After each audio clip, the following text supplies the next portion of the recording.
So, hello viewers. Today we have with us Miss Anandita Narayanan. She is a disciple of renowned Bharatanatyam exponent Miss Geeta Chandran, and she has been learning from her since the age of 8. And we'll talk to her today about her life as a Bharatanatyam exponent and how she views the dance and how she views her future in it. So, welcome, Anandita. Thank you. Thank you so much. So, first of all, we'll talk about your upcoming program that you're having a solo performance at the Chinmaya Mission Auditorium. So, Arohanan, right? Arohanam. Yeah, Arohanam. So, Okay. yeah. So, tell us a little more about it. What is it all about? So it's about a great learning experience for me as an individual and as a dancer. And it made me discover countless things about myself, my passion for dance, and my passion for performing arts as well. And this entire journey has brought myself closer to Akka, to learning, to understanding, to languages. So it's just opened a whole new world for me, and it's just made my connection with dance a lot deeper. No, you're talking about the Arohana, right? Yes. Okay.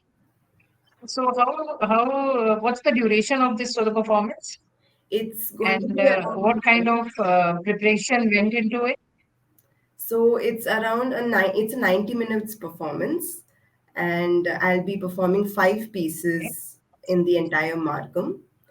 And Mhm. I began my Mhm. practice sessions way back in June, because for sustaining for such a long performance, it takes a lot of hard work and effort. Mhm. So Yeah. from doing yoga to gym and running, changing my diet, obviously, and practicing every day for at least 2.5 hours is the preparation which went into Mhm. the performance, which will be happening tomorrow. That's quite dexterous. Yeah, That's quite a thing. 2.5 hours of preparation and then the other things associated with it. yeah, You must love Bharatanatyam too much to do that. yeah. I just love it. Yeah. Yeah. So you began at the age of 8, right? How did you get into it? What inspired you to learn Bharatanatyam? So, as a child, I've always been interested in dance, and I have watched a lot of performances as a child as well. I used to go along with my parents to watch dances, and I've also attended a lot of workshops of Spikmeke, which used to happen all over India.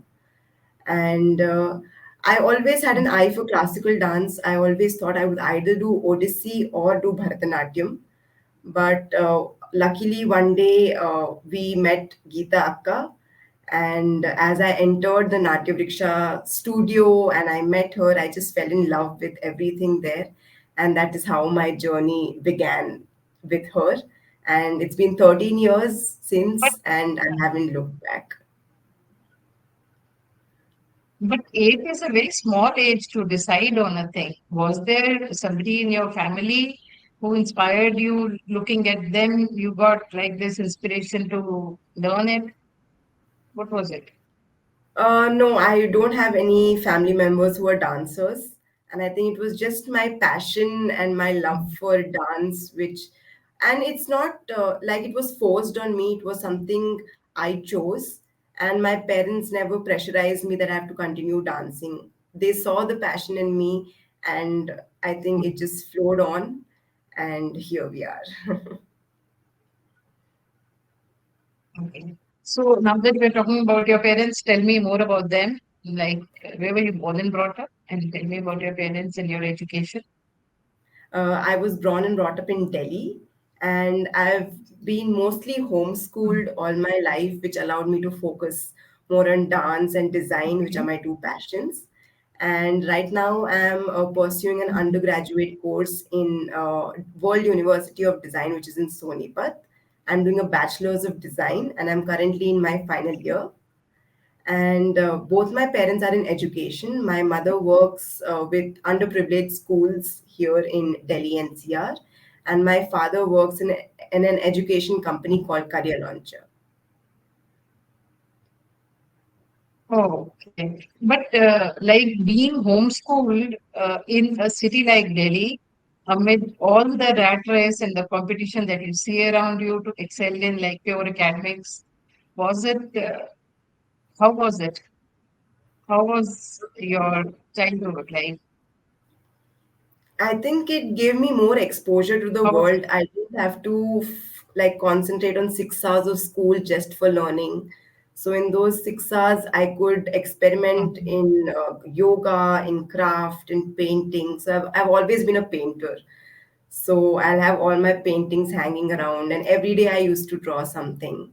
So I think obviously I studied as well. Okay. I followed a curriculum where I used to study Mhm. every day, but it was not restricted to those 6 hours. So I Mhm. was in those 6 hours, I could meet people, I could Mhm. watch programs, I could go to workshops.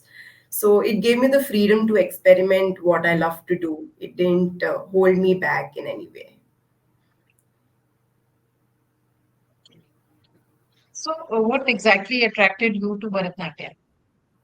What is it? How is it different from other dance forms? How did you not look at, say, for example, Kathakali or Kathak, or you said Odissi? How did you choose Bharatanatyam amid all the classical forms? So obviously, when I was Or eight, was I it didn't your guru? have such a broad idea. So we were still exploring dance forms, and of classical dance was Mhm. always fixed. It was either Odissi or Bharatanatyam, like I told. And once I met Akka, obviously that made a huge impact on how I thought. And at that time also, she explained that Bharatanatyam is a very powerful dance. It gives you a base to a lot of classical dance forms. It structures your body in a way where if I'm a Bharatanatyam dancer, for me Odissi becomes very easy, because Odissi is a little softer form of dance compared to Bharatanatyam. So a transition from Odissi to Bharatanatyam is difficult, but Bharatanatyam to Odissi is very easy. So she told me that it prepares your body for a lot of dance forms. And Bharatanatyam dancer, the posture and the stamina is very different from a Odissi dancer. So once I learn the basics of Bharatanatyam, my body can easily adapt to an Odissi form or a movement of Odissi, because it's a softer form compared to Bharatanatyam. So that is one reason why I chose to learn Bharatanatyam. And eventually, if I want to explore Odissi in the future, I won't have any problem because my body is prepared, and I'll be completely ready for experimenting new forms. So that is one reason why I chose Bharatanatyam first. Oh. So, when you select a particular piece for performance, how do you come upon, how do you zero in on a particular thing? Like, how did you zero in on Arohana, that this is what you want to do whenever So your performances are? initially, we learn a lot of pieces. We have multiple pieces we learn. And obviously, when we have to choose for a Mhm. performance, uh, it's a very long discussion which happens with Geeta Akka, obviously. And we discuss on the pieces we Mhm. have worked hard on, or a piece which you want to challenge yourself with. And I think that discussion finally ends up to picking 5 to 6 pieces for the performance. But yeah, it's just about the learning process on which piece you're willing to give more time and continue learning, dig deeper into a piece. And yeah, so that's how it's a very basic process. It just involves a lot of conversation with So Akka, your it's a understanding on the piece. okay. So it's a mutual decision between you and the group Yeah, that this is what will happen now. yeah. So what role does storytelling have in Bharatanatyam? And how do you convey your emotions in the dance form? So in Bharatanatyam, there is a pure dance and an abhinaya.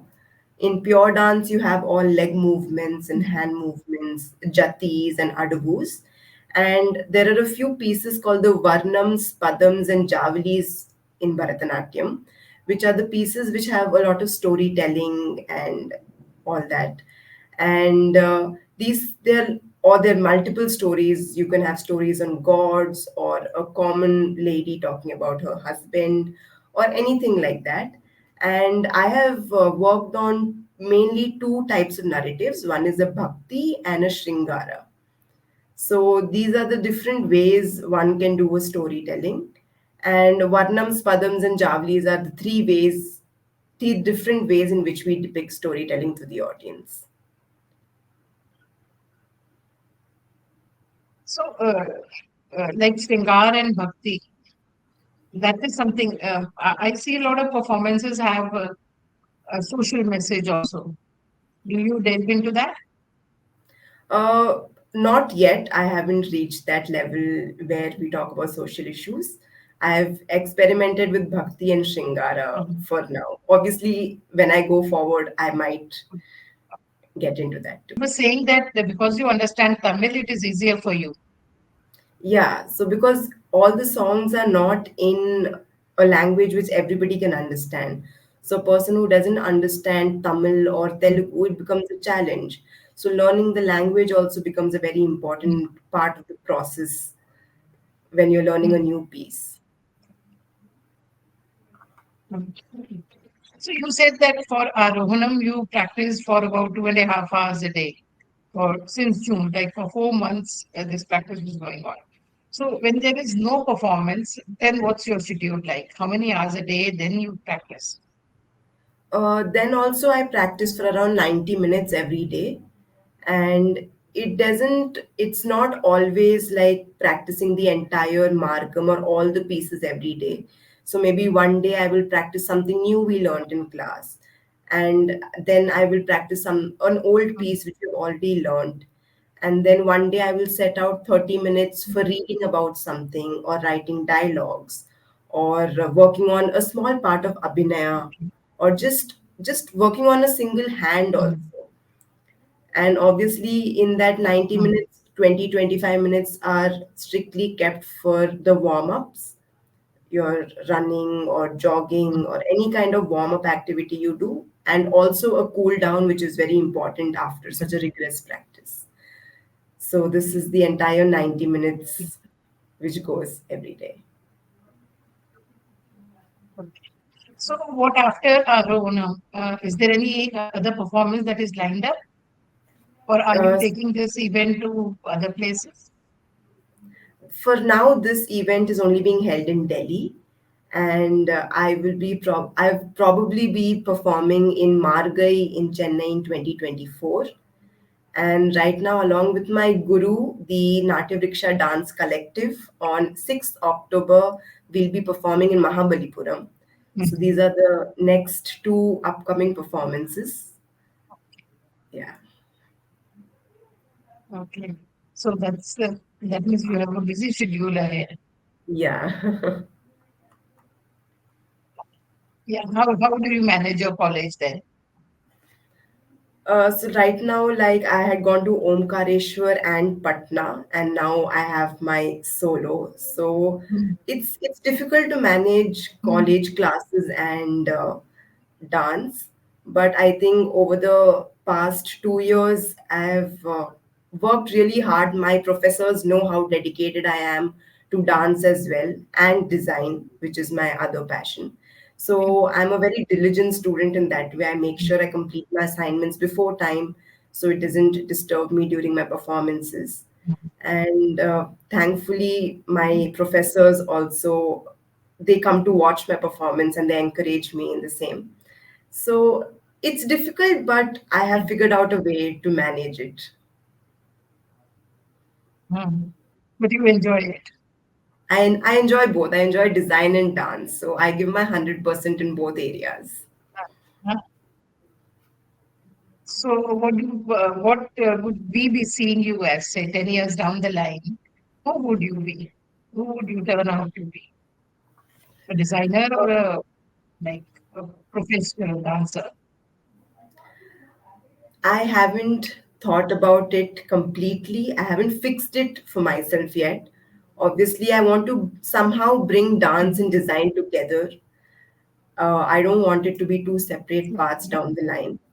I would continue dancing. Obviously, I want to perform more. I want to keep learning, and I want to design things as well. So I will find a way to bring both together, and I hope it's Okay. possible. I will work towards it. It's been 13 years since I'm dancing, so I think a lot more years to go right now. Yeah. Yeah. So you said that your other interest is painting, Yeah. right? So are you learning? It's a self-taught thing, or are you learning it also from some teacher, some case artist, or you No, do it's whatever comes to self-taught. your I just mind? enjoyed painting, so I have a lot of other interests also. So I had learned Carnatic Mhm. music. I got introduced to Carnatic music at a very young age because learning dance without music is very difficult. Understanding the language, understanding the rhythm, the tal, the bowl. So Carnatic music played a very important role in my dance journey as well.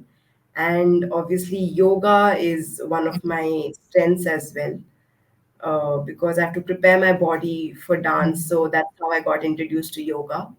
I love to write. It could be if I've gone anywhere or a Okay. poem. I love writing. And I'm very interested in sports as well. Mhm. In school, I was very active, badminton. I've explored everything possible. And painting obviously is self-taught. In school, I had art and design as a subject, Mhm. so that time I was mentored, and Mhm. eventually that led for me to Mhm. picking up design. So that's how much I love it. Okay. Okay. So you do oil paintings or acrylic? You do what do you do? Acrylic, Watercolors. acrylic and What watercolor is what I've acrylic? explored more.